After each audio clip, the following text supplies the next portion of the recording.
여러분 반갑습니다. 오늘 홍성주 교수님이 또 다른 분들이 있어서 제가 대신 왔습니다. 저는 이혁경이었고요. 오늘 아주 재밌는 내용으로 강연을 할 연사분을 시키는데요. 요즘 쓰신 지 잘 안 되시면 되시고 하시면 이걸로 넘기는 건가요? 이걸로 이제 이걸 넘기시면 되고요. 네. 가운데 있는 이 레이저 포인트 하시면 있습니다. 그래서 이제 최근에 보면은 코로나에도 수출도 엄청나게 많이 해서 대박 났다고 막 그러고 있잖아요. 그래서 이제 저희 우리나라 부수 산업이 이제 굉장히 지금 부상하고 있는데 거기에 보면은 이제 우리나라 무기 체계에 이제 전자 산업이 굉장히 중요한 역할을 합니다. 그래서 이제 오늘은 이 K방산의 현주소 미래라고 해서 이제 우리나라 무기 체계에 전자공학, 전기정보공학이 어떻게 또 연관이 있는지 뭐 이런 것들을 우리 이제 연사분을 초빙해서 강연을 하려고 하는데요. 오늘 이제 초빙한 연사분은 한화 시스템 또 우리 이제 우리나라 방위 사업체 중에 또 가장 이제 지금 이렇게 유명한 회사가 한화 시스템인데 그 한화 시스템의 부사장으로 근무하고 계시는 이용욱 부사장님을 모셨는데요. 이용욱 부사장님은 87년도에 경북대학교 전자공학 학사를 졸업하시고 95년도에 경북대학교 통신공학과 석사를 졸업하시고 졸업하시자마자 이제 바로 삼성항공에 이제 입사하셨습니다. 그런데 이제 삼성항공이 이제 삼성 탈레스로 바뀌고 예, 맞습니다. 예. 또 이제 삼성 탈레스가 다시 이제 하나 시스템으로 이렇게 바뀌어서 지금 이제 하나 시스템의 방산 부문장을 이제 역임하고 계십니다.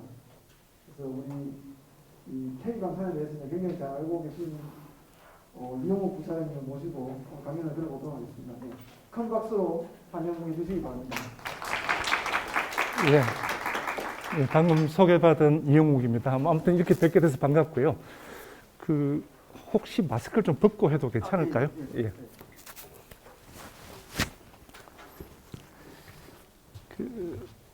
방산에 대해서는 이렇게 익숙치 않을 거라고 생각을 많이 하고요. 혹시 뭐 이렇게 방산에 관심이 있는 분들이 요즘 뭐 어떻게 보면은 덕후라고 그러죠. 이제 그런 분들은 방산업에 종사하시는 사람들보다 더 많이 아는 사람도 있습니다. 아무튼 간에 뭐 혹시 이 자리에 계신지 모르겠습니다만 제가 알고 있는 방산에 대해서 한번 소개를 드리겠습니다.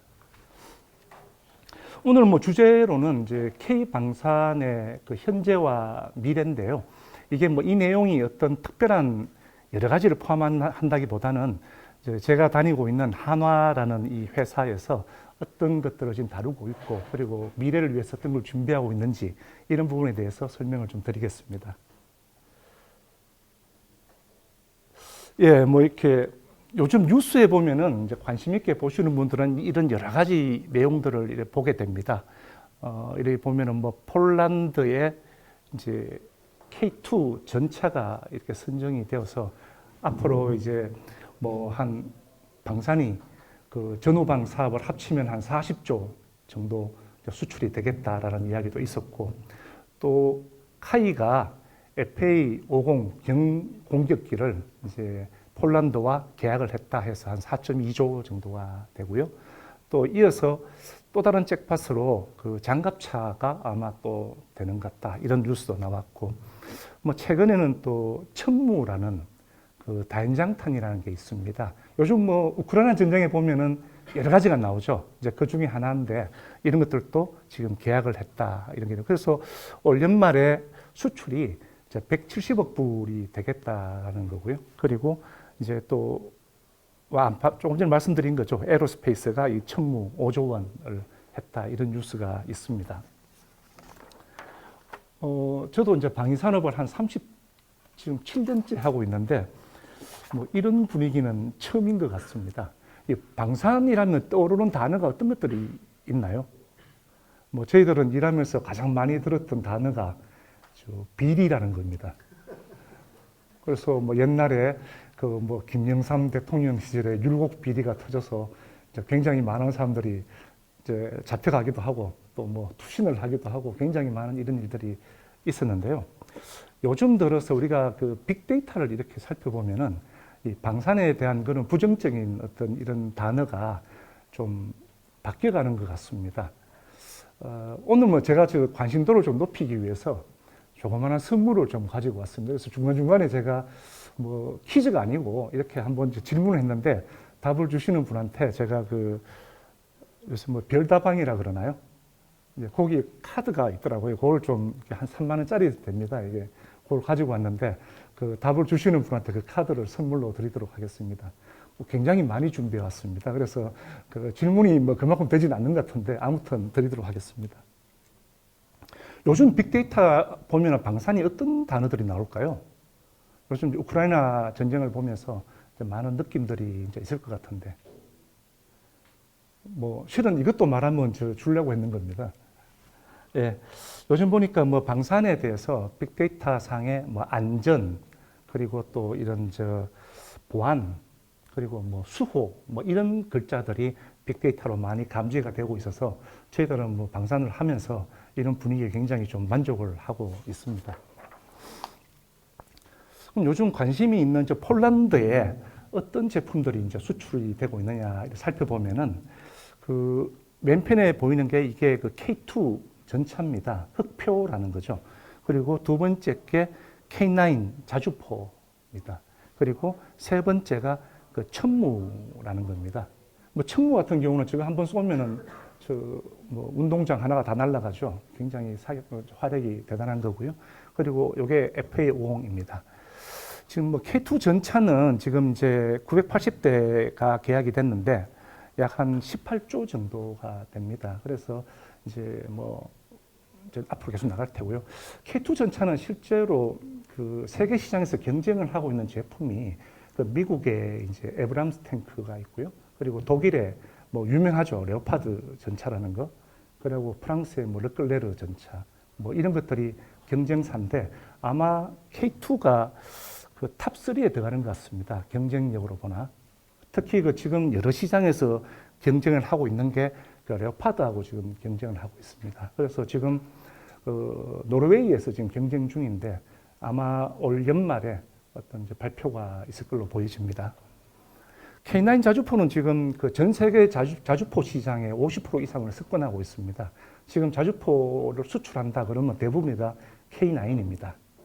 그래서 이것도 지금 경쟁사가 이제 독일의 PGH-2000이라는 건데 뭐 가성비나 모든 면에서 이게 저희들 K9이 압도를 하고 있는 상황입니다. 그래서 이런 제품들이 지금 수출이 되고 있습니다. 혹시 뭐 들어보셨나요? 예. 그 어떤 자료인데요. 우리 목표는 이제 5년 이내에 그 세계 4대 무기 수출국에 진입하는 게 목표입니다. 지금 이제 우리나라가 주요 무기 수출 국가 순위에서 8위입니다. 그래서 우리 앞선 나라가 미국, 러시아, 프랑스, 중국, 독일 뭐 사이에 또 좀 더 있겠죠. 이렇게 해서 우리가 지금 8위를 이제 기록하고 있고 그게 지금 21년도까지 자료입니다. 21년도 이 막대 그래프를 보시면은 이제 그 73억 불까지입니다. 근데 원래 우리가 이제 170억 불을 하게 되면 순위가 좀 많이 바뀔 것 같아요. 그래서 몇 등인지는 이제 지나가 봐야지 집계가 될 텐데 우리가 예상할 때는 한 5위권 정도 가지 않을까. 그리고 뭐 앞서 말한 것처럼 5년 이내에 4위가 되겠다라는 거고요. 그리고 지금 이게 지금 오른편에 보이는 게 뭐 미래 먹거리가 이번 정부에서 해놓은 7가지 미래 먹거리로 집중 투자가 필요한 분야입니다. 그 중에서 그 방사능 우주와 함께 이렇게 두 번째 항목에 선정이 되어 있습니다.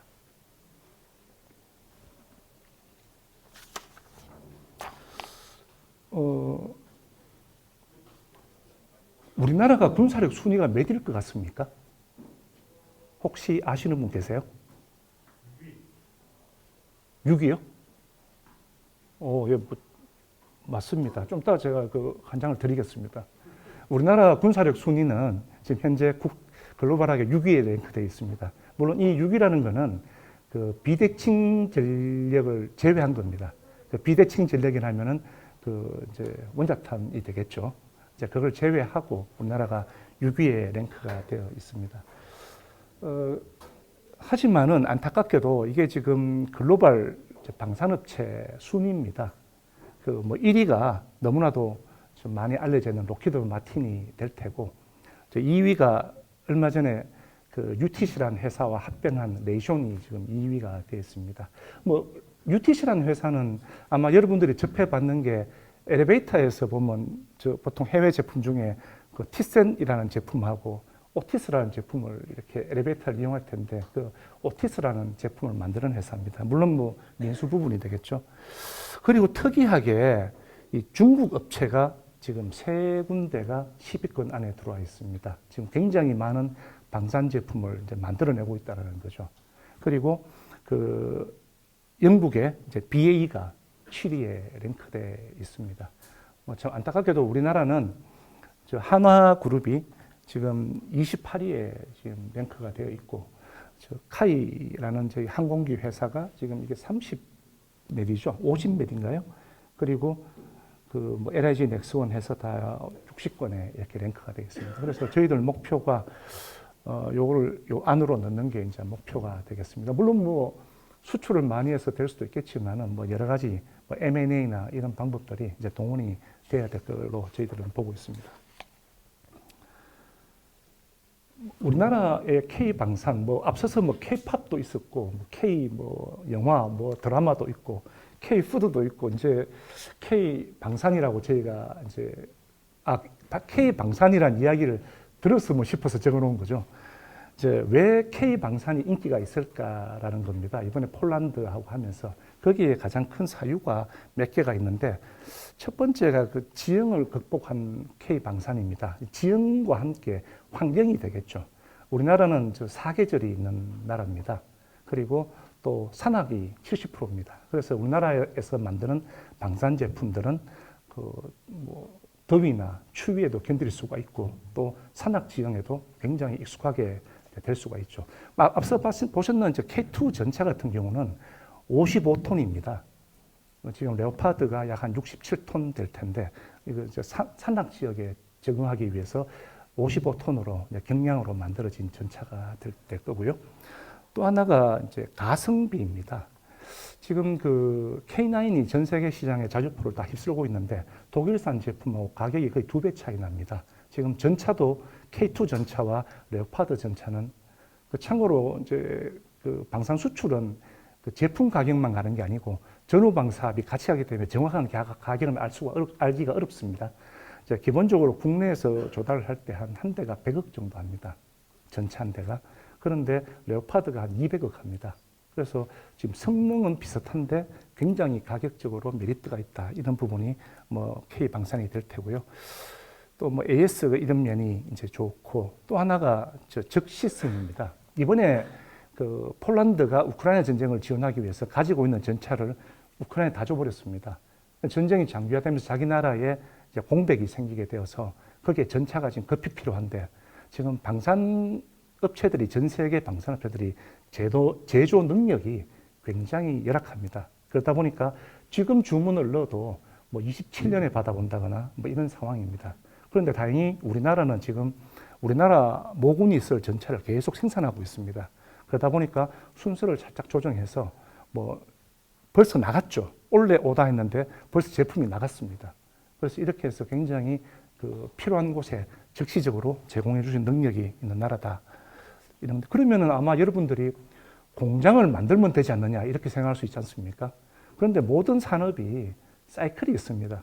이게 어떤 사이클이 위로 갔을 때와 내려갔을 때가 있는데, 거기에 어떤 적정한 물량을 이제 배정을 해야 되는데, 지금까지 이제 글로벌리제이션 이런 걸 하면서 유럽이 이제 방산에 대해서 공장을 거의 대부분 다 폐쇄를 해버렸습니다. 지금 생산을 하고 싶어도 공장이 없습니다. 지금 다행히 우리나라는 지금 북한에 대한 어떤 대응 전력으로 계속적으로 공장이 돌아가고 있기 때문에 우리가 이렇게 어떤 세계에 지금 무기를 공급할 수 있는 이런 기지가 되고 있는 셈이 되겠습니다. 또 하나 장점이 우리가 지금 수출이 나토 쪽입니다. 그런데 우리 제품들은 지금 한미연합훈련을 위해서 기본적으로 나토와 호환성을 갖도록 개발이 됩니다. 그러다 보니까 유럽에서 나토 국가가 우리 제품을 사더라도 자기들 안에서 운용하는 데 문제가 전혀 없는 이런 호환성을 제공하기 때문에 K방산이 요즘 인기가 있다 이렇게 보고 있습니다. 뭐 앞서 보여드렸던 지금 여러 가지 제품들입니다. 뭐 자주포 그리고 레드백이라는 거 혹시 들어보셨나요? 네, 뭐 호주의 무슨 독금이 이름인데요. 여기 지금 호주에서 지금 장갑차 경쟁에 지금 마지막까지 올라가 있습니다. 뭐 여러분들도 자동차 그러면 독일 아니겠습니까? 지금 레드백이 지금 경쟁하고 있는 게 독일의 라인메탈이라는 회사와 그 제품이 명품이 있습니다. 링스라는 장갑차가 있는데 그것과 지금 마지막 경쟁을 벌이고 있습니다. 아마 이것도 내년 상반기가 되면은 결정이 될 걸로 보이지고, 뭐 저희들이 아는 정보로는 어떤 성능적인 면에서는 뒤지지 않는다라는, 어떤 면에서는 더 우월하다라고 합니다. 그래서 이것도 굉장히 앞으로 제품화가 될 테고, 지금 잠수함하고 수상함, 해군 쪽이죠. 수상함은 지금 우리나라께 나갔는 게 필리핀, 그리고 태국, 말레이시아에 나가 있고요. 그리고 잠수함이 인도네시아에 지금 수출이 되어 있습니다. 물론 이것들도 지금 잠수함은 경쟁이 독일하고 경쟁을 합니다. 어차피. 그리고 또 다른 시장에서는 이제 불란스하고 경쟁을 하고 있고요. 네. 우리나라에 제품들이 많죠. 이렇게 뭐 나라도 작은데 방산 제품은 굉장히 많이 만들고 있죠. 우리도 이렇게 될 줄은 몰랐습니다. 하다 보니까 이래 됐는데 아무튼 요즘은 뭐 이렇게 뭐 K 시리즈를 타고 잘 나가는 것 같습니다. 뭐 최근에 뉴스입니다. 이제 하나그룹에서 이제 뭐 앞서 제가 1위 기업이 전 세계 로키드 마틴이라고 말씀을 드렸죠. 작년 매출이 74조에 이르는 기업이고요. 뭐 우리가 익히 잘 알고 있는 F-35 전투기를 만들고 있는 회사입니다. 뭐 물론 거기는 종합 방산업체이기 때문에 군함부터 뭐 지상 항공까지 다 만들고 있는 회사입니다. 그래서 지금 하나에서 꿈을 꾸고 있는 건 한국판 로키드 마틴을 이렇게 되고자 하는 방향으로 나가고 있습니다. 그래서 최근에 대우조선을 인수하겠다 이렇게 해서 지금 인수가 지금 진행이 되고 있습니다. 뭐 개인적으로 저도 어제 대우를 다녀왔는데 뭐 저도 여기 지금 인수팀에 들어가서 이 작업을 지금 하고 있습니다. 뭐 대우에 대한 인상은 별로 안 좋죠. 뭐 지금까지 우리나라 국민들의 세금을 많이 먹어가지고 했는데 아무튼 그래도 이게 우리나라 상선 뭐 요즘 LNG 선이나 그리고 방산에서는 글로벌하게 이름이 굉장히 난 조선소입니다. 예, 제가 이제 하나 시스템 소개를 좀 드리겠습니다. 제가 이런 걸 하는 게 전문이 아니고 서툴다 보니까 원래는 좀 퀴즈를 내면서 선물을 주려고 했는데 막 잊고 지나가 버려서 나중에 따로 선물을 드리도록 하겠습니다. 뭐 제가 퀴즈를 드릴 만큼 이게 연장이 안 되네요. 예, 하나그룹은 저희 우리나라 기업 집단 중에서 7위 정도입니다. 그리고 매출액은 68조쯤 되고요. 뭐 로키드 마틴보다 좀 작죠. 그리고 회사는 한 80개 정도입니다. 뭐 요즘은 워낙 작은 벤처도 많이 이렇게 M&A가 돼 있어서 뭐 저도 이 회사에 이제 부사장으로 있지만은 80개 이름은 다 모릅니다. 그래서 나중에 들으면은 이 회사도 우리 그룹이어서 이렇게 되는 회사들이 제법 많습니다. 뭐 요 건물은 지금 을지로에 있는 하나그룹 본사가 되겠고요. 뭐 그 중에서 이제 방위산업을 하는 곳은 지금까지 4회사였습니다.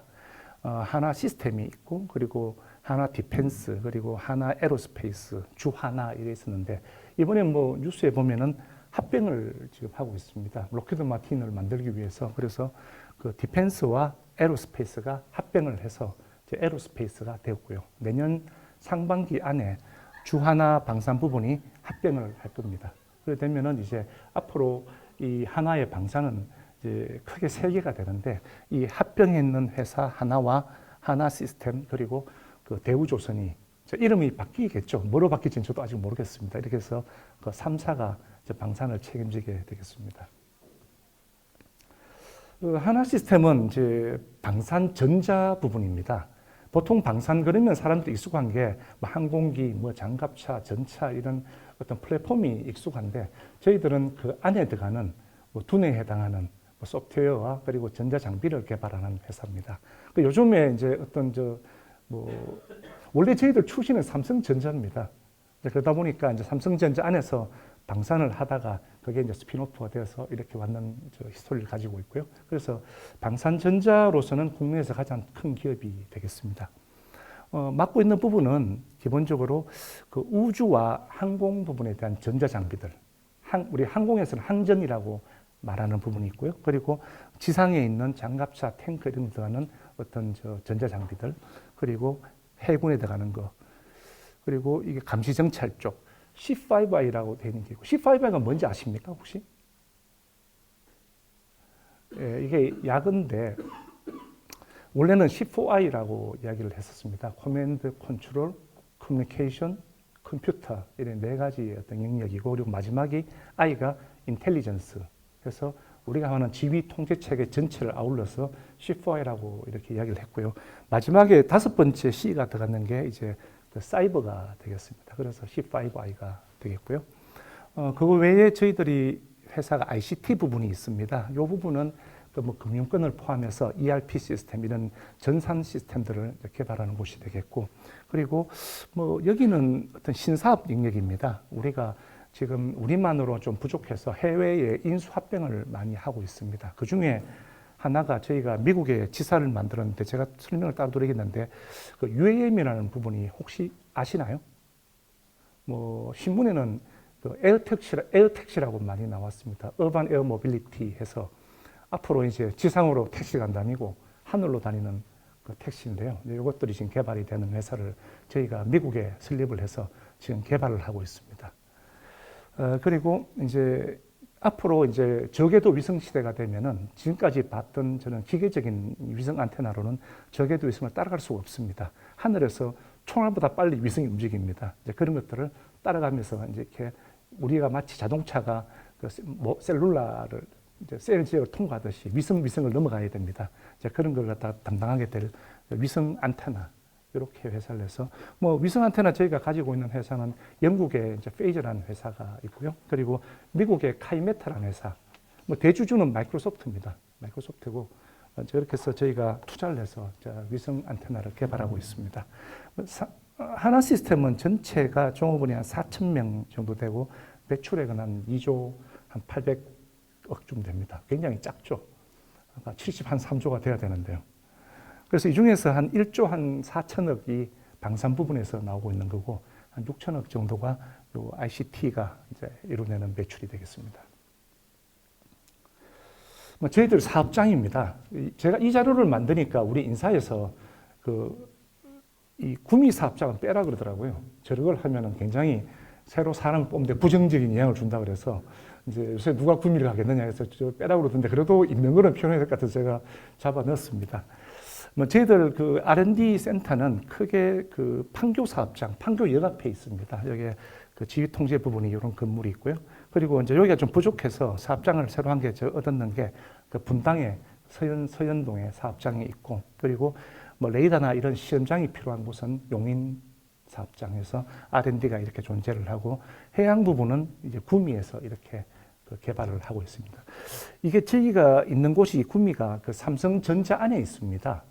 근데 이게 공장이 너무 낡아서 사진이 보니까 이게 무슨 우리나라 해방 직후 공장 보는 것 같아가지고 요 사진은 그 24년도 사진입니다. 저희가 지금 공장을 새로 짓고 있는데 그 24년도에 입주할 조감도를 제가 붙여놨습니다. 이렇게 하고 뭐 이제 군이다 보니까 여러 군데 이렇게 군을 지원하는 센터가 있겠습니다. 이제 주요 연구 분야인데요. 그 저희가 하는 분야가 뭐 우주 항공, 감지 정찰, 뭐 C5 해양 뭐 이렇게 있다 보니까 이런 것들 몇몇 가지를 제가 설명을 좀 드리겠습니다.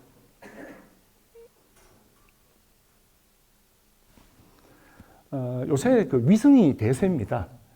그 위성을 개발하는 데 가보면요. 그 얼마 전까지 그 빛바랜 태극기가 뒤에 항상 붙어 있습니다.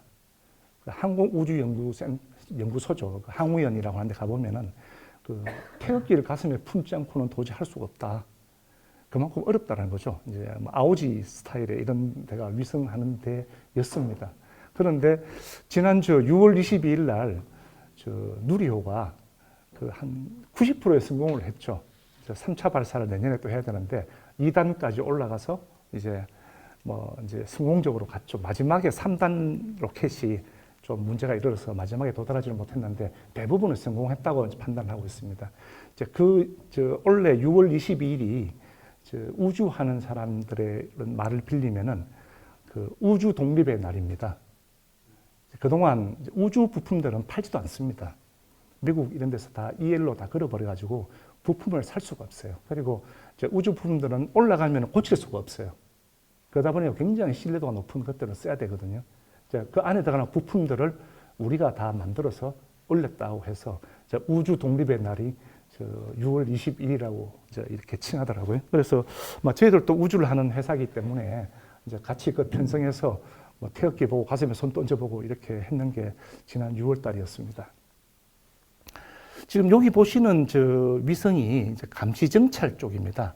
그 위성은 크게 감시정찰과 그 통신위성으로 나눠집니다. 우리가 지금까지 익숙한 건 통신위성이죠. 그 높이 36,000km 위에서 이렇게 우리가 그 방송을 지원해주는 통신위성들이 있었죠. 근데 감시정찰은 이제 군사 목적이나 또는 환경을 이제 모니터하는 목적으로 이제 사용되는 위성들입니다. 주요 센서는 어떤 게 있냐면은 그 SAR라고 그래서 그 Synthetic Aperture Radar입니다. 그 레이더로 표적을 탐지하는 게 아니고 이렇게 지상을 끌면서 가면서 지도를 만들어냅니다.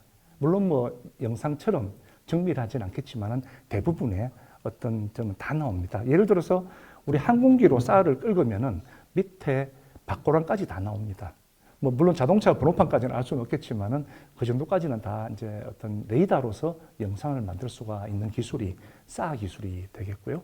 그리고 또 이제 EO/IR, EO는 전자공학 일렉트로옵틱이고 IR은 인프라레드 어떤 열 영상을 가지고 이제 사진을 찍는 겁니다. 크게 두 가지로 나눠지고 여기 하얀 색깔로 된 거는 지금 진행 중인 사업입니다. 그래서 여기 425 됐는 게 그 425라는 건데요.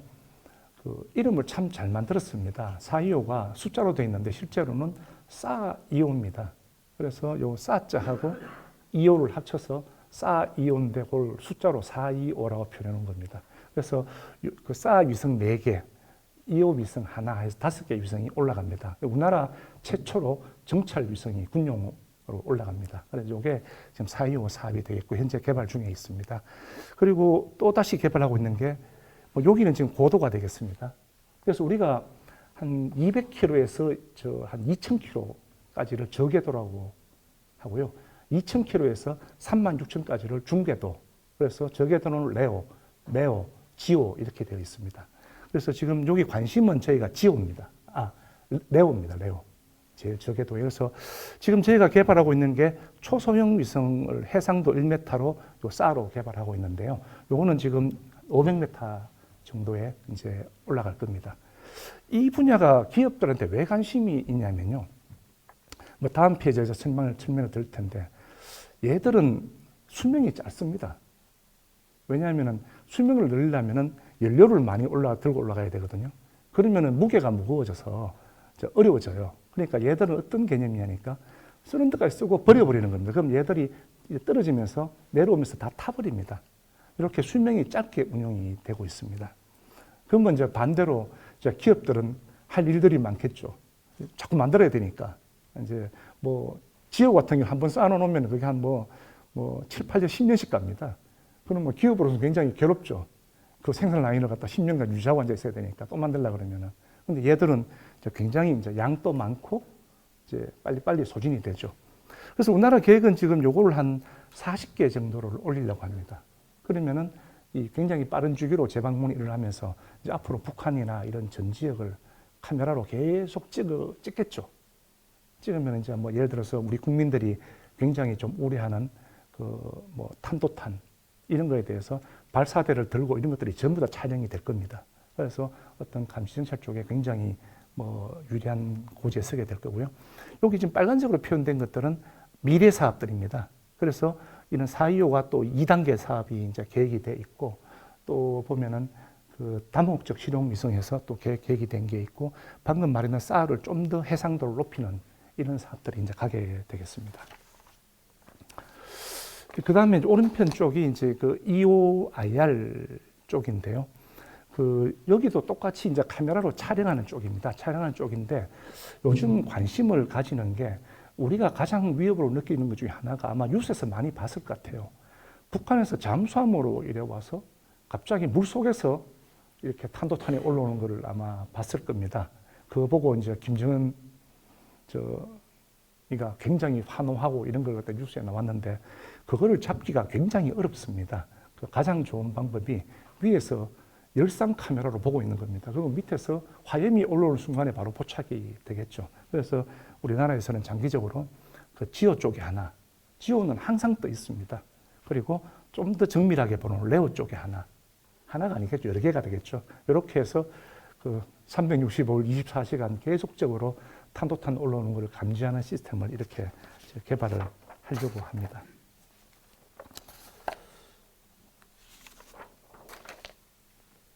아마 여기 계신 분들은 이런 쪽보다는 아마 여기에 관심이 더 있을 것 같아요.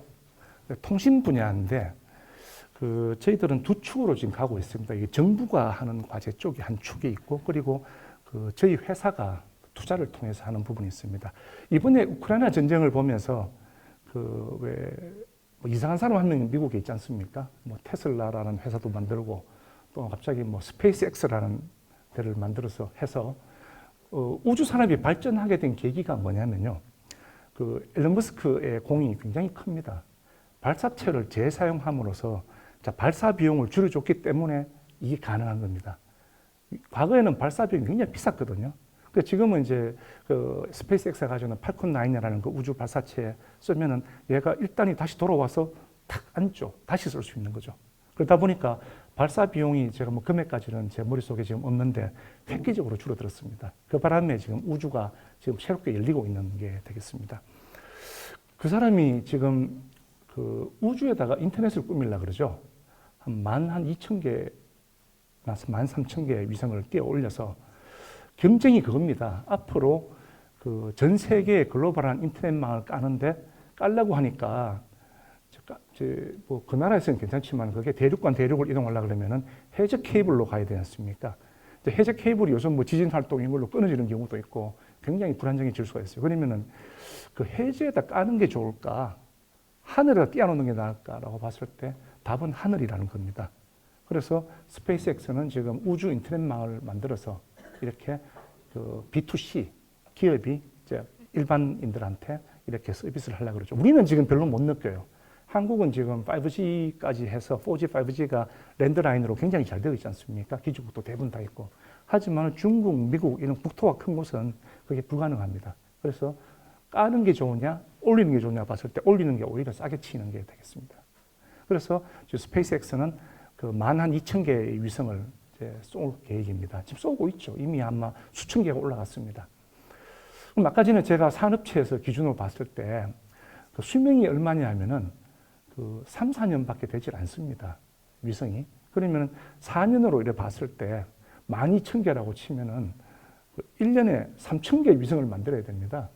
그럼 한 달에 몇 개 됩니까? 한 300개쯤 만들어야 되죠. 그럼 그 공장이 그 위성을 한 달에 300개씩 찍어내는 겁니다. 지금 그 일론 머스크가 만든 공장은 전자동입니다. 로봇이 찍어냅니다. 계속 찍어내고 있습니다. 그리고 자기들이 가지고 있는 팔콘 9 발사체로 한 번에 뭐 수십 개씩 발사를 계속하고 있습니다.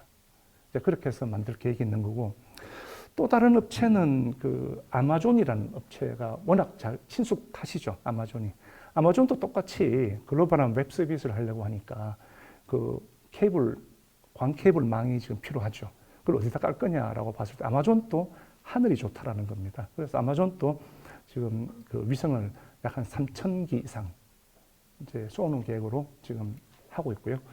그 또 다른 회사가 하나가 그 원웹이라는 회사입니다. 영국 회사고요. 이 회사는 그 B2B 서비스를 합니다. 그래서 고객이 어떤 개인한테 인터넷 서비스가 아니고 어떤 기업이나 또는 국가를 대상으로 하는 인터넷 사업을 하고 있고요. 국방에 좀 굉장히 맞는 편이죠. 그래서 뭐 저희가 그 회사에서 그 지난번에 제가 그 말할 때 없는 돈 끌어서라고 말씀을 드렸는데 돈을 좀 끌어서 여기다가 3억 불을 투자를 했습니다. 작년부터 해서 올해 3억 불이 나갔는데요. 그래서 우리가 이 회사의 지분을 8.8%인가를 인수를 했습니다. 그래서 우리도 주주 중에 한 명이고 앞으로 원앱이 제공하는 서비스를 가지고 인터넷 서비스를 하려고 하는 겁니다. 그래서 지금 우리나라 계획은 지금 핵심 기술들을 많이 개발했고요. OBP는 온보드 프로세서입니다. 그리고 ESA는 그 안테나고요. 스캔 안테나고 그리고 뭐 ISDL은 위성들이 굉장히 많으니까 우리 망 연결하듯이 위성과 위성 간에 데이터 링크가 연결이 돼야 됩니다. 그게 이제 그 데이터 링크가 되겠고요. 이런 것들 해서 지금은 이제 EQN급이라 해서 이제 클래리피케이션 모델을 개발하고 있습니다, 현재. 그리고 이게 되면은 요 가교 연구라 그래서 이때 뭐 우리는 이걸 갖다가 K 블랙잭이라고 합니다. 우리가 원래 K자 좋아하지 않습니까? 미국이 이제 블랙잭이라는 사업을 하고 있고 우리는 그걸 뭐 K 블랙잭 이렇게 해서 어떤 사업이냐면은 전체적으로 우리나라 국가에서 한 200기 정도의 통신위성을 올려서 레오에 앞으로 전술통신망으로 쓰려고 하는 겁니다. 이제 요런 패스가 하나 있고 저희가 지금 가는 길은 원랩을 이용해서 이제 신속 연구 개발을 해서 원랩이 어떤 계획을 가지고 있냐면은 그 지금 그 1세대를 하고 있습니다. 젠1을 하고 있는데 지금 한 400기 이상이 올라가 있습니다. 그래서 전체가 이제 648기가 되면은 컨스텔레이션이 완성이 됩니다. 그래서 아까 말씀드린 제가 회사들 스페이스X나 그리고 또 아마존 이런 것보다 원랩이 먼저 서비스에 들어갑니다. 원랩은 위성 고도가 한 1000km 정도에 있다 보니까 좀 작은 숫자의 위성이 필요로 하고 한 이런 방식을 쓰고 있습니다. 물론 딜레이는 조금 더 길겠죠. 네, 뭐 서비스가 지금 우리가 예상하는 거는 1.1테라 서비스입니다. 뭐 1.1테라라는 거는 어떤 개념이냐니까 그 셀링 서비스입니다. 왜냐하면 위성이 바다 위를 지나갈 때는 서비스할 게 없죠. 그래서 이 위성들이 어떤 뭐 지상을 지난다거나 이럴 때 서비스할 수 있는 이 총량이 1.1테라고 실제로는 밴드위스가 더 넓겠죠, 이게. 그런데 이제 젠2가 아까 전에 제가 수명이 불과 한 3, 4년 인데 이건 한 5, 6년 되는 수명인데요. 그 다음에 바로 또 젠2가 올라갑니다. 이 젠2는 밴드위스가 한 5배 커져서 6테라 정도가 제공이 됩니다. 뭐 그 정도면은 뭐 영상도 다 볼 수 있겠죠. 예, 뭐 그런 거를 활용해서 저희들 하나 그룹에서 이제 스페이스 허브라는 단체를 만들었습니다. 이거는 뭐 어떤 회사가 아니고 하나 그룹 안에 있는 위성 관련된 어떤 이런 기업들의 시너지를 창출해서 종합적인 서비스를 하자 이런 관점에서 만들었고요. 그래서 거기에 포함되어 있는 회사가 뭐 하나 에어로스페이스, 그래서 뭐 발사체 관련이죠. 그래서 액체 발사체, 그리고 주 하나는 그 고체 발사체. 발사체가 서로 다르죠. 하나는 액체 연료로서 하나는 고체로 생각. 이 고체는 뭐와 똑같을까요? 이거는 그 이제 우리가 아주 장거리를 쏘는 로켓하고 똑같은 거죠. 그래서 우리가 얼마 전에 굉장히 장거리 가는 로켓들을 개발을 현무라는 걸 개발했지 않습니까? 그러니까 현무에 들어가는 기술과 동일한 기술이 될 테고요. 그리고 이제 하나 시스템이 탑재체 그리고 사 이런 장비들을 이제 개발하고 있고 서비스까지 나중에 좀 관여를 하려고 합니다. 그리고 혹시 그 세트레가이라는 회사를 알고 계신가요? 그 우리나라 위성 기업 중에 유일하게 지금 수출을 이미 그 UAE나 이런 데 말레이시아에 해서 이미 수출 실적을 가지고 있는 그 위성 회사고, 이 회사는 전자공학 위성하고 이렇게 서비스를 하려고 하고 있습니다. 세트레가이는 그 카이스트에 있는 그 랩이 이제 만들어진 회사입니다. 그리고 최근에 이제 그 발사체들이 있었죠. 요거는 뭐 과거에 한 13년경인가요? 나로호가 쏴졌는데 이때는 뭐 러시아 기술이 많이 들어갔고, 이게 저도 뭐 나로 누리가 좀 헷갈리는데 오른편이 이제 얼마 전에 쐈는 누리호입니다. 누리호고 3단으로 되어 있고 1단 로켓이 그 75톤의 엔진 4개를 클러스터링한 게 되고 그 2단 로켓은 75톤짜리 1개 그리고 마지막 3단은 그 7톤짜리 이런 로켓이 연결되어 있는 게 되겠습니다. 뭐 아까 제가 말씀드렸는 뭐 우주 독립이 그 여기에 해당하는 게 되겠습니다. 그 다음에 저희가 이제 보고 있는 하나의 그 밸류 체인은 뭐냐면은 서비스 사업입니다. 여기 보시면은 그 이제 우리가 SA라는 거하고 그리고 IR 그리고 EO는 이미 가지고 있죠. 이제 올라가고 다 하니까. 그리고 또 하나가 그 초분광이라는 게 있습니다. 요거는 그 IR을 잘게 쪼개면은 굉장히 많은 특징 정보들을 추출할 수 있는 기법이 될 텐데, 이런 정보들을 다 모으면은 그리고 처리하는 기법을 이제 연구를 한다면은 굉장히 좋은 서비스가 일어나게 됩니다. 벌써 이제 글로벌하게 ISI나 카펠라, 막사 이런 곳은 벌써 서비스를 하고 있습니다. 지금 우크라이나에서 이미 서비스를 받고 있죠. 이게 지금 요즘 우크라이나가 러시아보다 더 잘하죠. 이런 서비스들을 활용을 하고 있는 겁니다. 그래서 이제 그런 서비스를 활용해서 뭐 여러 가지들을 쓸 수가 있습니다. 예를 들어서 초분광을 쓰게 되면은 어떤 지질까지 다 볼 수가 있습니다. 그래서 이런 서비스들이 이제 앞으로 여러 기관들하고 제공해주는 이런 비즈니스가 영역이 저희들이 관심을 가지고 있습니다. 물론 뭐 기술이 대단히 많이 들어가겠죠. 어떤 지도를 해독하고 융합하고 뭐 이런 기술이 많이 들어갈 겁니다. 뭐 그 다음에 아마 그 여러분한테 가장 와닿는 게 아마 이런 걸 것 같은데요. 요즘 그 보잉사 그 강남에 보면은 연구센터가 하나 있습니다. 거기 가보면은 어떤 것들을 연구를 하고 있냐면은 우리가 항공기 안에 캐빈에 있는 여러 가지 서비스를 획기적으로 바꾸는 연구들을 많이 하고 있어요. 그게 어떤 거냐니까 앞으로 이 항공기 덮개가 위상 배열 안테나가 되어버리면은 이제 과연 기내에서 뭐 서비스 받는 영화 뭐 몇 편 이런 걸 볼까요? 아마 보는 게 뭐 우리가 유튜브나 이제 뭐 영화 이런 걸 보게 되겠죠. 여기에 우리가 뭐 넷플릭스나 그리고 뭐 유리창들이 어떤 여러 가지 물질들을 써서 디스플레이로 다 바뀌어버리고 한다면은 이 안이 완전히 지금 바뀌는 이런 연구들을 하고 있습니다. 자, 거기에 핵심이 위성통신이 됩니다. 그래서 이런 말은 어떤 개념이냐니까 그 지상 500km 위에 위성들 인터넷망이 깔리면 그 밑으로 비행기가 지나가는 겁니다. 그럼 자동차가 우리가 모바일 환경에서 진양과 동일한 환경이 됩니다.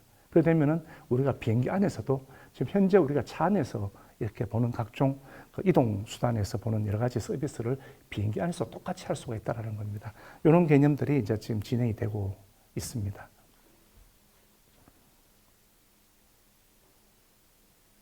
예, 뭐 지금 보시는 이 그림은 앞으로 이제 진행될 미래입니다. 그런데 멀지가 않죠. 아까 제가 설명드렸다시피 그 원웹은 내년 3쿼터에 그 글로벌 전체 서비스에 들어갑니다. 원래 조금 늦어진 사유가요. 원래는 얘들이 한 1쿼터 정도 더 빨라 그랬는데 그 우크라이나 전쟁 나면서 원래 위성들을 하나로 쏘는 게 아니고 여러 군데로 쏩니다. 소유주도 쏘고 뭐 팔콘도 쏘고 막 이렇게 막 쏘게 됐는데 지금 이제 러시아 우크라이나 전쟁하는 바람에 소유주는 못 쏘게 되잖아요. 그렇게 해서 이제 소유주 물량들을 다 빼서 이제 팔콘으로 쏴야 되는데 지금 뭐 팔콘에 쏠 수 있는 물량이 넘쳐서 대기를 좀 하고 있었던 상황이 있었어요. 그 바람에 위성 발사가 조금 늦어져서 3쿼터 되면 648개 다 올라가서 이제 글로벌 이제 완전한 서비스에 들어갑니다. 그런 서비스 하에서 이제 국방 쪽은 어떻게 될 것인가, 앞으로 어떤 항공기라거나 그리고 어떤 그 기동 전력들 그리고 함정들이 뭐 우리가 아덴만 그거 볼 때 좀 힘들었죠. 뭐 그때 특수부대들이 머리에 끼고 들어가서 보니까 이게 그 지오 위성을 통해서 오다 보니까 딜레이도 있고 끊어지고 막 이렇지 않습니까? 이제는 그게 실시간으로 오는 겁니다. 그래서 우리나라에 앉아서 글로벌한 어떤 이 영상들을 그 실시간으로 다 볼 수 있는 이런 환경이 인프라적으로는 내년 말이면 시작이 되는 겁니다. 그래서 이런 것들이 굉장히 가까이에 와 있다 이렇게 보시면 되겠습니다. 예, 다음은 도심 항공 쪽입니다.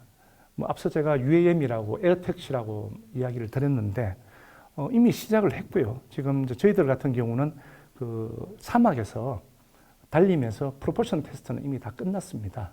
끝나고 이제 23년부터 이제 플라이 테스트에 이제 들어가게 됩니다. 그리고 그 25년도에 그 FAA-TC라는 건 뭐냐니까 그 FAA라는 미국 단체죠. 그 항공기 안전 관계된 단체에서 우리가 형식 인증을 받아야 됩니다. 그래서 그것까지 받으면은 앞으로 항공기를 제작하고 서비스를 할 수가 있습니다. 그래서 지금 국내에서는 그 지금 산자부하고 국토부가 이 부분을 진행을 하고 있습니다. 국토해양부는 뭘 맡고 있냐니까 앞으로 이제 이거 UAM이 다니려면은 UAM도 아무 데나 다니면 안 되지 않습니까?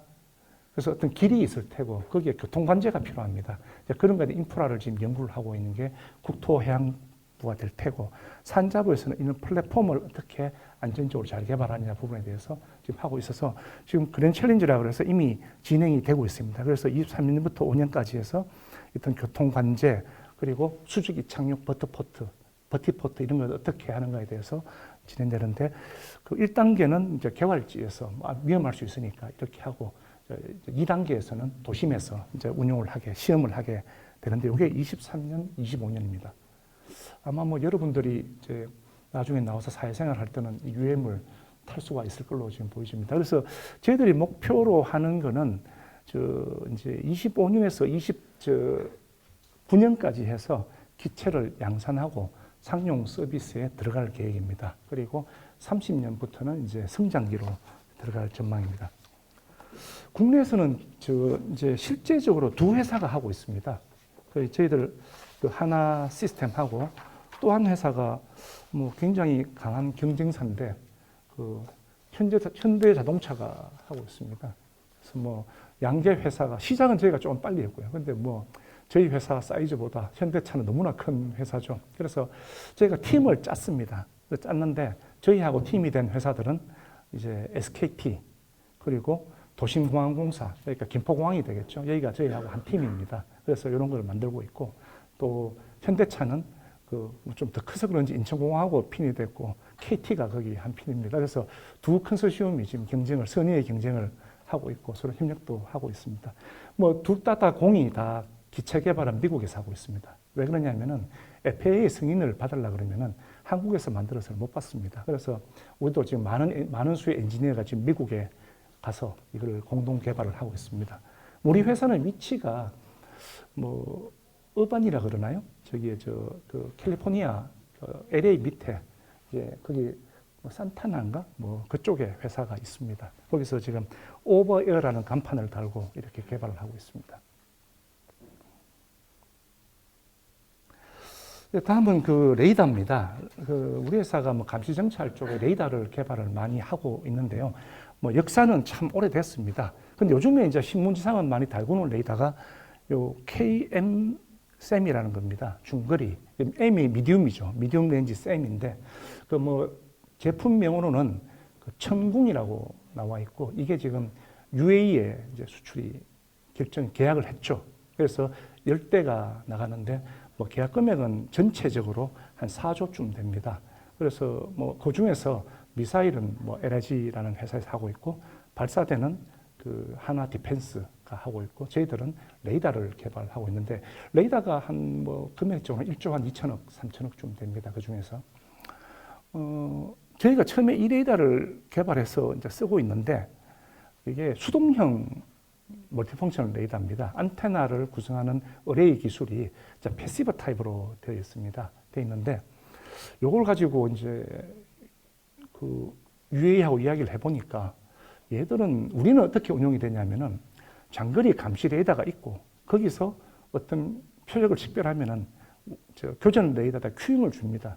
그러면 큐잉을 받아서 교전 레이더 거기를 지향을 해서 이렇게 미사일을 발사하는 대형탄을 발사하는 이런 거다 보니까 교전 레이더가 거의 놀고 있어요. 표적이 없으면은.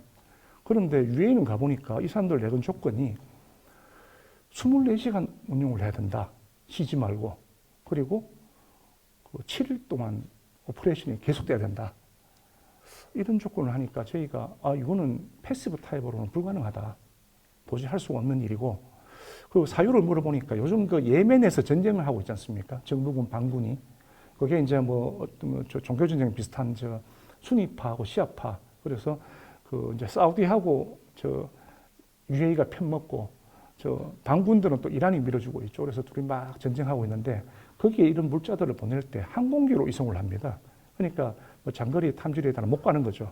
그러니까 이 레이더가 그 전에 교정 기능 외에도 탐지 기능까지 이제 같이 하는 이런 형상이 되어버렸어요. 그러니까 우리가 뭐 도저히 불가능한 거죠. 불가능한데 그래도 뭐 또 우리가 또 하자 이렇게 해서 레이더를 지금 개발을 하고 있습니다. 요게 될 텐데 그래서 우리가 수출하는 모델은 능동 이상 배일 레이더로 바꿔서 이렇게 그쪽 UAE에 요구 조건을 충족하는 걸 지금 개발을 하고 있습니다. 하고 있고 다음에 보는 게 LSM이라는 건데요. 이거는 한 300km 이상 잡는 겁니다. 개발 중이고요. 지난번에 이제 누리호를 이제 고흥에서 쐈지 않습니까? 고흥이면은 전남 끝이잖아요. 그리고 우리 이걸 개발하고 있는 사이트는 용인입니다. 용인에서 누리호를 잡았습니다. 그래서 따라가면서 일단 분리되는 까지 다 잡고 나중에 이제 뭐 350km 넘으면 사라졌죠, 얘가. 이제 그렇게 해서 굉장히 이제 탐지 추적을 잘하는 것들이 지금 개발이 되고 있고, 뭐 요게 나중에 되면은 그거와 대체가 될 수 있겠죠. 이제 우리에서 뭐 어디 들어온다고 중국하고 말이 많았던 뭐 사드도 있었고 뭐 많았죠. 이제 그런 식으로 이제 나중에 갈 수가 있을 거고요. 그거 외에 또 진짜 주의 깊게 봐야 되는 게 요 레이더입니다. 장사정포 요격 체계라는 겁니다. 아마 그 뉴스에서 아이언돔이라는 이야기를 혹시 들어보셨나요? 그 이스라엘에 보면은 옆 나라에서 로켓들이 많이 날라올 때 보면은 막 이렇게 도시를 갖다 도움을 씌워가지고 다 막지 않습니까? 로켓 한 발에 얼마도 안 나는데 저 비싼 미사일 쏴서 이렇게 가성비는 서로 안 맞는데 아무튼 간에 도시를 보호하죠. 그게 이제 아이언돔이라고 하는데 우리는 좀 상황이 다릅니다. 그쪽은 이제 로켓을 쏘는 게 테러리스트나 반군들입니다. 얘들이 돈이 없으니까 몇 발 못 쏴요. 근데 우리 같은 경우는 지금 북한이거든요.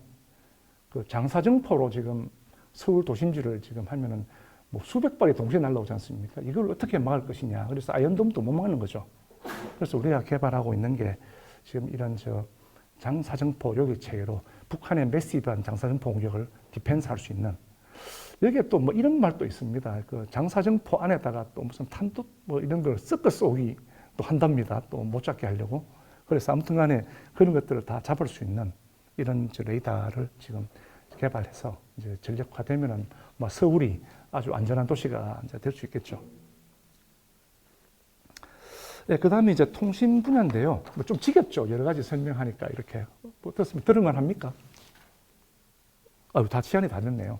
제가 빨리 끝내드리겠습니다. 네, 이게 통신이 옛날에 아마 옛날 기억을 갖다가 하실지는 모르겠습니다만 아마 어린 시절이었을 것 같은데 통신이 2세대가 GSM과 CDMA가 싸우고 막 이랬었습니다. GSM은 유럽 방식이고 CDMA는 미국 방식이고 우리는 미국 방식을 따라가서 막 이러다가 우리가 만든 게 와이브로라는 걸 만들었습니다. 그리고 유럽은 LTE라는 걸로 하게 되고요. 3세대, 4세대 넘어가는 통신 표준 전쟁이었죠. 근데 우리나라는 그때 요 체계개발 할 때가 이제 그거 전쟁할 때입니다. 그래서 우리는 당연히 이제 애국심으로 와이브로로 이제 개발을 했는데 개발이 끝나고 나니까 갑자기 이제 4G가 LTE가 되어버렸습니다. 그러니까 그때부터 개발 끝나니까 바로 진부와 논란이 시작돼서 빨리 바꿔줘야 되는 이런 게 됐는데 아직까지 와이브로를 쓰고 있습니다. 그래서 이 부분들을 바꿔서 지금은 이제 5G, 6G 위성까지 하는 걸로 체계가 지금 가고 있습니다. 그래서 여러분들은 통신이 일이 잘 되는데 왜 군은 안 돼? 이러잖아요. 군은 문제가 뭐냐니까 기지국이 북한 가면 없습니다. 여러분들은 이제 기지국이 다 있는 곳에 살고 있지 않습니까? 근데 군에 쓰는 데는 기지국이 없어요. 기지국을 이동용으로 쉘터 위에 만들어야 되는 거고 그리고 또 하나가 민에서 쓰는 주파수를 못 쓰게 해요. 군에서는 주파수가 다릅니다. 그러니까 어떤 SKT나 또는 삼성이나 어디에서 개발해 놓은 각종 칩셋을 저희가 쓸 수가 없습니다. 칩부터 새로 개발해야 되는 이런 상황이 있다 보니까 군용 통신이 좀 민보다 많이 늦은 이런 모습이 되겠습니다. 시간 관계상 다는 할 수가 없을 것 같고요. 그림만 한 번씩 보면서 지나가겠습니다. 요거는 탱크나 자주포나 들어가는 사통 장비들을 이렇게 저희가 하고 있는 게 되겠고, 지금 모습은 마치 어디서 많이 봤는 거죠. 아이언맨 영화에서도 봤을 테고, 실제로 그렇게 가고 있습니다. 그래서 그 사업이 이제 워리어 플랫폼이라고 해서 앞으로 병사 하나하나가 중요합니다. 그래서 저희들이 병사들이 입는 피복부터 화생방전에 견디는 피복이라거나 몸에 이상이 있으면 다 감지해내는 피복들, 그리고 또 이제 각종 통신 인프라를 가지고 어떤 병사 하나하나가 마치 전장의 모든 정보를 공유하는 시스템으로 지금 가고 있습니다. 이 사업도 지금 진행 중에 있습니다. 그리고 뭐 함정들은 저희가 그 이제 프리게이트 함정부터 그리고 구축함, 잠수함까지 해서 이렇게 진행이 되고 있습니다. 뭐 여기 보이는 지도는 지금 우리가 수출하고 있는 나라들입니다. 그래서 주요 수출 품목이 뭐 앞서 계속 설명을 드렸지만은 뭐 천궁 다기능 레이더부터 해군에 있는 군함까지 해서 지금 수출을 하고 있습니다.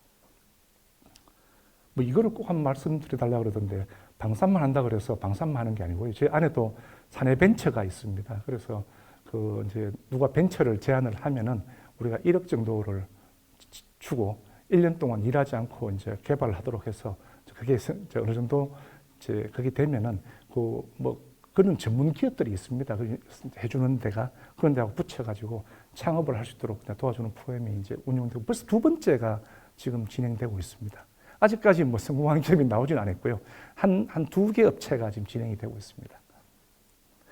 네, 미래인데요. 뭐 3구는 지금 뭐 아미 타이거라는 이런 이름과 스마트 네이비 그리고 뭐 정예 우주공군 이렇게 해서 지금 3군이 지금 새로운 미래로 지금 나가고 있습니다. 뭐 지금 그림을 보시면은 뭐 6군입니다. 6군은 지금 뭐 기동화, 지능화, 네트워크화라는 큰 걸로 해서 전체를 다 묶을 계획이고요. 그리고 그거 외에 이제 워리어 플랫폼 그리고 이제 드론보.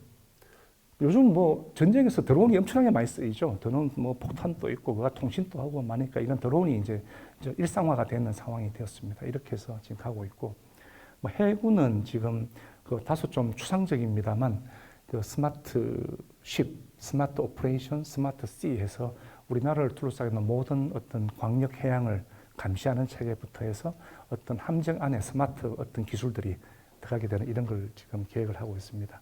뭐 공군은 하늘에서 보기 어려울 것 같습니다. 우주로 가기 때문에. 그래서 공군은 우주와 항공을 다 통합해서 이런 건데 3단계로 보고 있습니다. 여기 보시는 게 1단계, 2단계, 3단계인데 뭐 미사일을 방어하는 부분도 있고 지금 이제 그 위성이 이제 500km대로 내려옵니다. 그 말은 무슨 말이냐면은 요격탄으로 요격이 할 수 있다라는 겁니다. 그렇게 해서 이제 아마 전쟁이 나고 나면은 앞으로는 위성부터 요격이 시작될 겁니다. 그 통신망을 없애는 게 되는 거니까.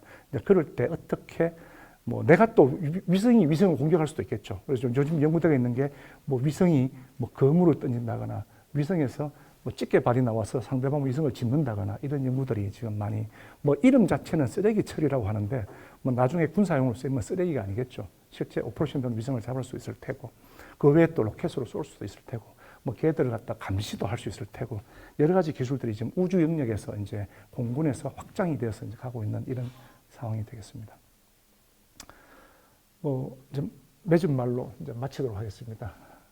그 제가 지금 가리키는 기술이 별로 없다 보니까 시간을 잘 못 썼는데 아무튼 그 앞에서 저희가 그 4강에 들어가고 싶다고 했습니다. 마침 또 우리나라 축구가 이제 카타르에서 또 목표가 또 4강 아니겠습니까? 그래서 저희들이 이제 4강을 희망을 하고 그렇게 매진을 하고 있습니다. 요즘 그 서울대 전기전자공학부에서 산업체로 오시는 분이 별로 없습니다. 그래서 또 이런 방산이 또 하나의 새로운 먹거리로 되고 또 발전시켜야 되는 부분이기 때문에 많은 분들이 와서 방산을 뭐 앞선 사람들이 이제 부스팅을 해놨으니까 이걸 더욱 고도화해서 우리가 글로벌 탑4가 되는데 좀 해주셨으면 하는 마음을 가지고 오늘 이 자리를 마무리 짓겠습니다. 예, 김청희 씨 감사합니다. 아주 재밌는 하는 것인데 질문 있으면은 질문 받도록 하겠습니다.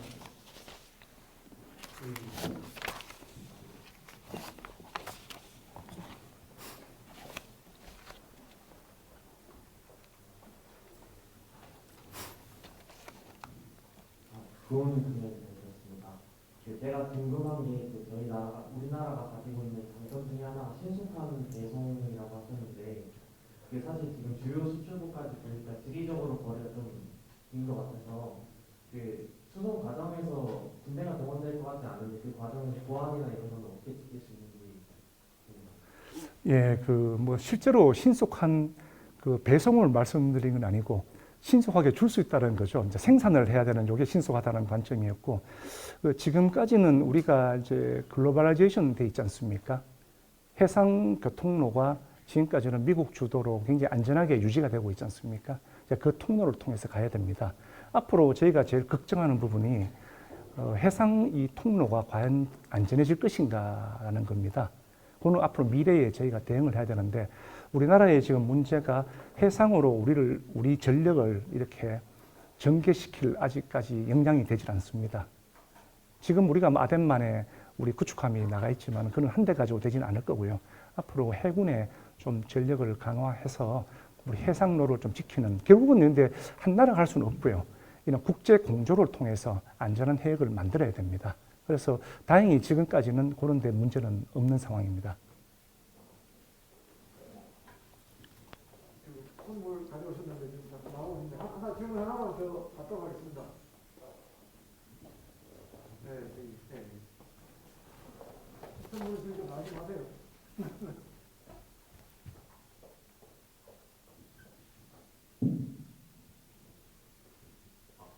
일단 좋은 강연 정말 감사드립니다. 제가 궁금한 게 이제 방산업이 특성상 국가 정책이랑 되게 국가 정책 같은 거에 영향을 되게 많이 받을 것 같은데, 그런 측면에서 우리나라의 방산업은 어떤 강점이 있을까요?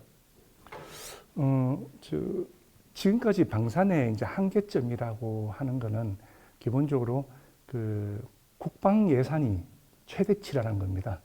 앞서 아마 도표에서 제가 설명을 안 했습니다만, 그 국방 예산이라는 것은 기본적으로 운영비가 있고요. 그러니까 우리 병사들이 받는 월급, 피복 이런 비용들이 굉장히 많고, 그리고 우리가 전력을 획득하는 데 쓰는 비용들이 있습니다.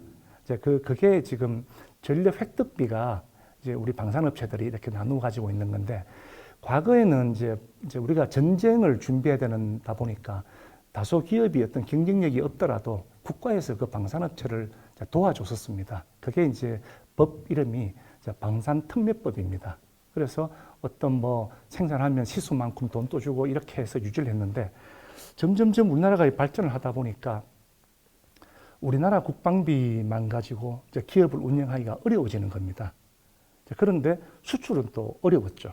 그러다 보니까 방산업체들이 어떤 쇠락의 길을 이제 걸어서 뭐 잘 되는 업체가 거의 이제 없었습니다. 그런데 이제 최근에 이제 우리가 K자를 붙이는 방산이 이제 수출이 되기 시작했습니다. 되면서 또 그게 또 뭐 그 나라는 불행이겠지만은 저희한테는 굉장히 기회로운 게 폴란드라는 나라가 있고, 또 중동에 각종 이제 전쟁터가 되면서 어떤 기회가 있고, 또 남중국해에 또 중국이 또 확장을 하면서 거기 많은 나라들이 해상 어떤 문제가 생기고 있고, 대만이 지금 굉장히 위험해져 가고 있고, 굉장히 분쟁들이 늘어나고 있습니다. 이제 이런 상황 속에서 방산 제품에 대해서 조달이 생기는데, 우리가 지금 뭐 물건들을 살 수 있지 않습니까? 백화점 가면은. 그런데 방산 제품은 앞서 하는 말씀을 드렸지만은 오늘 오다가 넣으면은 빨라야 27년입니다.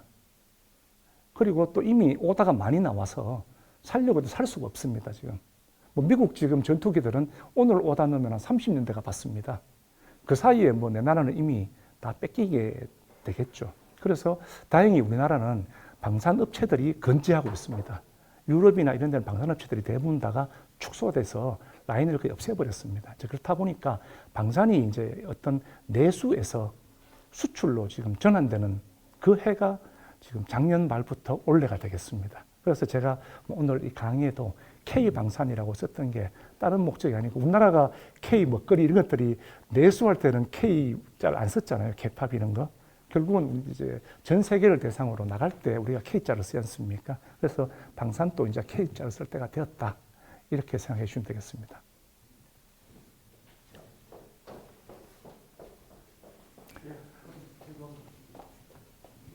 시간이 돼서 오늘 강연을 여기서 마치도록 하겠습니다. 이용 부사님께 다시 한번 큰 박수 부탁드립니다. 네, 감사합니다.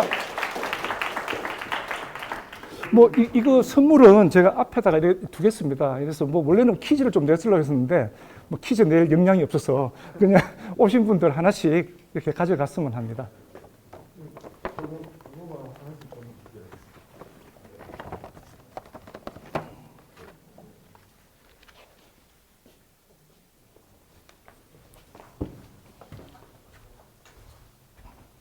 예, 그럼 마치도록 하겠습니다. 예, 선생님 수고 많